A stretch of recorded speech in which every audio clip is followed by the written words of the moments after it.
dream. I was flying high, I was feeling fine. I won't be put in line, 'cause I'm ready to do my time. Simply Financial with Christopher Calandra, Certified Financial Planner, is an innovative, comprehensive, informative, and cutting-edge podcast that discusses financial topics ranging from personal finance, economics, politics, and personal growth.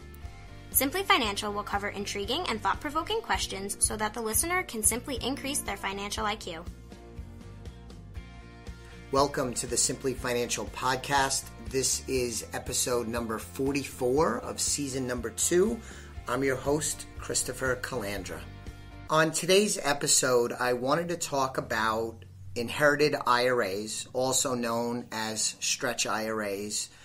During this episode, I'll probably use those two terms interchangeably. Inherited IRAs are the same as stretch IRAs. But to begin with, the term stretch has become a popular way to refer to an IRA. It could be traditional or Roth IRA that one inherits. And the idea here is it makes it easier for a beneficiary to stretch out the time the funds can stay in your IRA, and as you'll see in a few moments, maybe even get to the next generation in a very tax-efficient way. So part of the reason I wanted to do this episode today is I recently saw a report that indicated that less than 10% of non-spouse beneficiaries set up inherited IRAs. So less than 10% of non-spouse beneficiaries set up these stretch IRAs.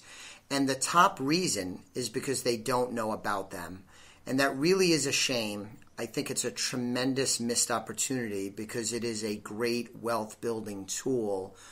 By the way, I'll reiterate this at the end of this discussion, but please visit the website for Elliott-Wealth-Management Services. It's www.elliott-wealth.com. There, prominently displayed on the main page, is a link to a concept piece that we have that talks about stretch IRAs. And it's only 2-page. It's very well done.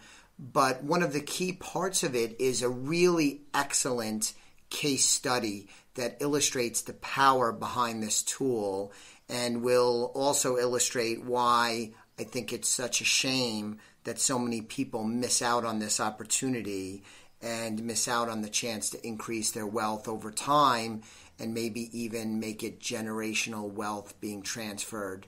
So I want to be clear, and this may get lost in translation, hopefully not. If you're the spouse as the beneficiary, the rules are a little different for spouses than for non-spouses.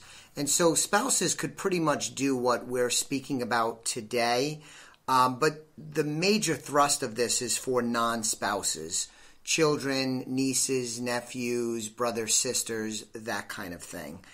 And I think if you're listening to this and you're an older individual and you have an IRA, hopefully a large one, and you have beneficiaries, your spouse, and perhaps your children or maybe even grandchildren, could be brothers or sisters. You want to, I think, educate them or ask us to educate them on the stretch IRA tool so that they can make an informed choice if and when the time comes. If you're listening to this and you're perhaps younger and you have, let's say, parents or aunts and uncles that have IRAs and have been blessed to accumulate wealth, and you believe that you are the beneficiary, or maybe you know you're the beneficiary, I think it's a good idea to have a conversation with them about the beneficiary IRA and to educate yourself just on the basics of how this can work. As you might expect, as a certified financial planner, I would love to walk you through that. If you're a client of ours already and this pertains to you and we haven't tackled it already, please give me a call or shoot me an email. If you're not a client of ours already, please reach out to us so that we can help you get prepared to make a good, informed financial decision. So I wanted to cover the key provisions of this. So someone with an IRA passes away and you are named as a beneficiary. So step 1 is to make the claim as a beneficiary, as a named beneficiary, and then you could transfer the monies into a stretch IRA.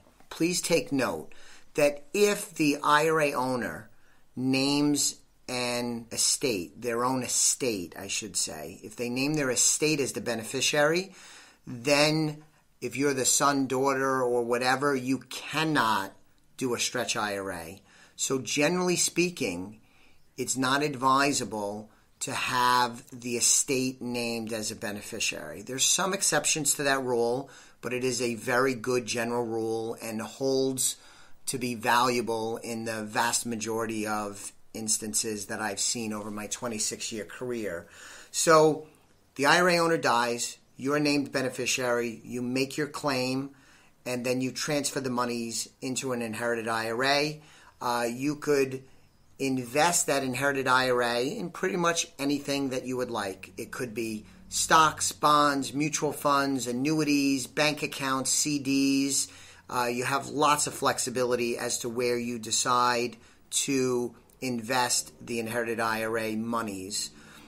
When you make your claim and the money is put into the inherited IRA, there are no tax implications on that transaction. Now, this is a key part of my list of key provisions, and that is, as an inherited IRA owner, you have to take out an RMD. It stands for Required Minimum Distribution, and essentially it is a formula devised by the IRS, and it's based on the account value and your age.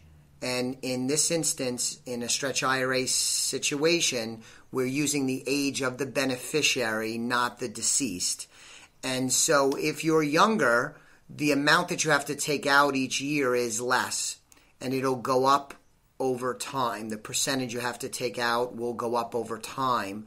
So if you have, let's say, $500,000, and you would plug that into the IRS formula based on your age, there's a minimum amount of money that you have to take out each year. It's a required minimum distribution, or RMD.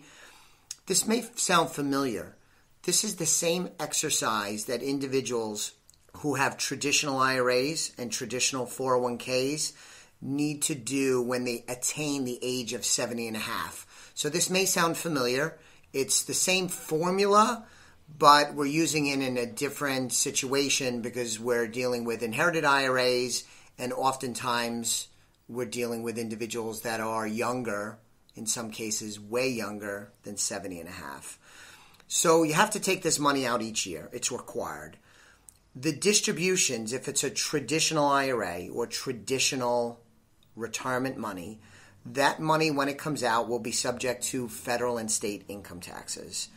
There are, today in the United States, way more assets in traditional IRAs and traditional 401ks than in Roth IRAs.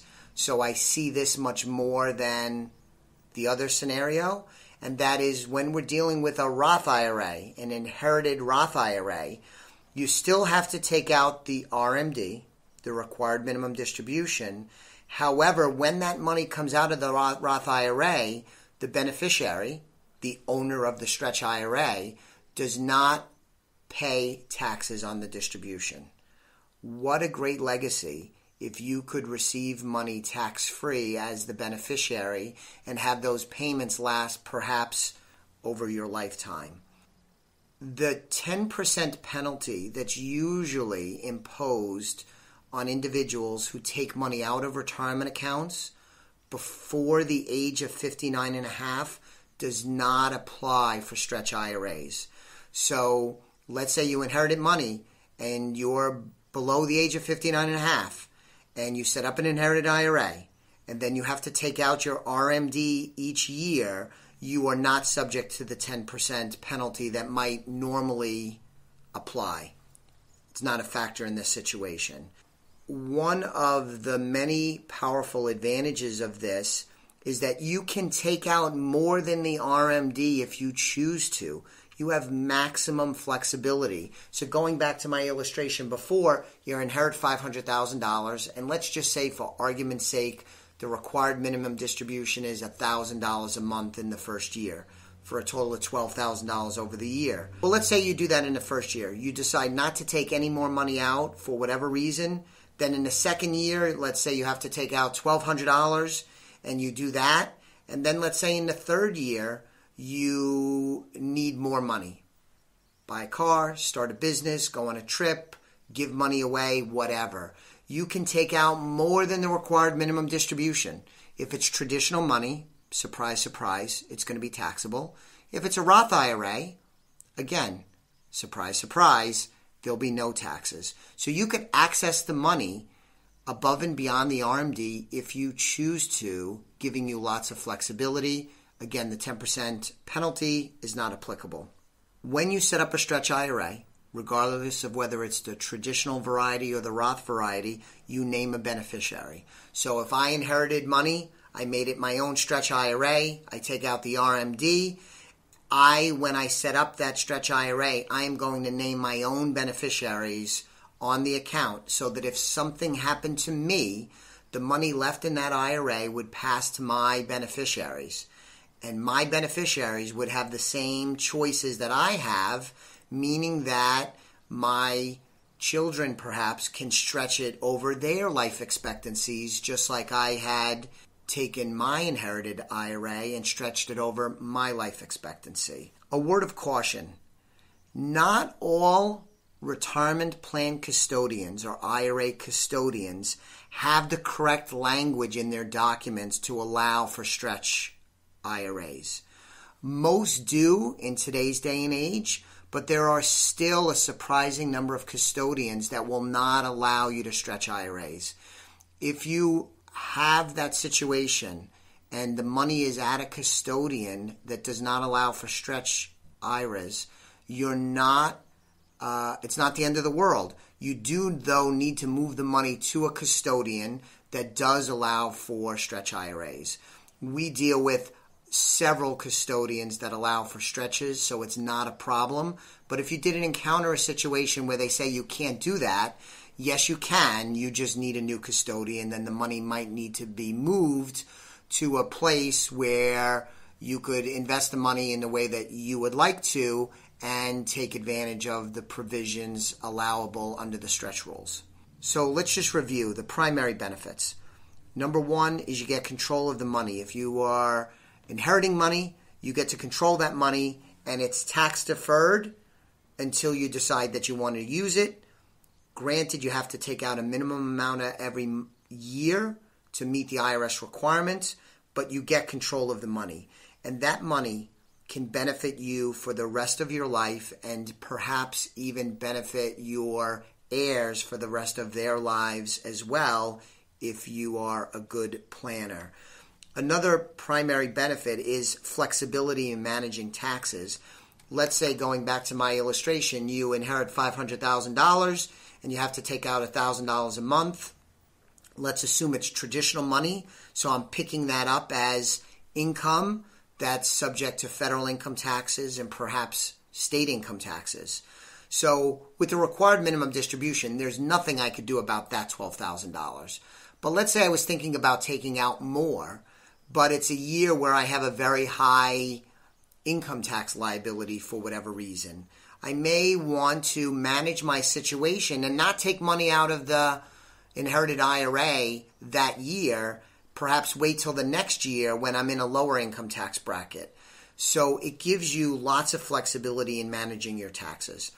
In the case of a Roth IRA, the money comes out tax-free, and that's even more powerful because it doesn't even count on your tax return.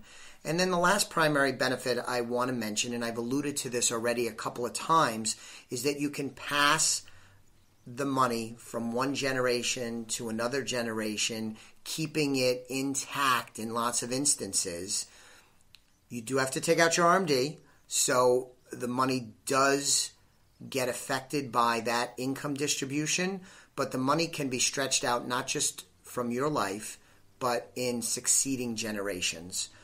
So I'm a geek, but I find this to be a wonderful tool and a great wealth building tool. We spend a lot of time with our clients making